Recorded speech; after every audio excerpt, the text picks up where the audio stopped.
আমরা যেটা বলেছিলাম যে অনলাইন ট্রায়ালস করার জন্য।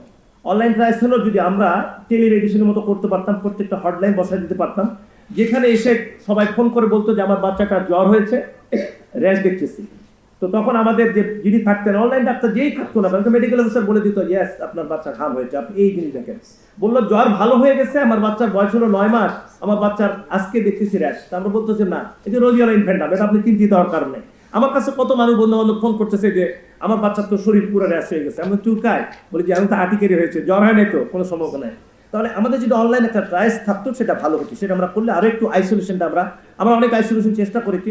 যখন একটা রুগী যখন হসপিটালে চলে আসে, আমরা জানি যে আমাদের সাবপ্রেজেন্ট করেছেন, উনি বলেছেন যে একটা বাচ্চা যদি এক জায়গায় আসে সে অ্যাভারেজ আমরা বলি 12 থেকে 18 জনকে করতে পারে, কিন্তু একটা জায়গায় যদি এখানে দেয় এখানে 90% উইল বি এফেক্টেড।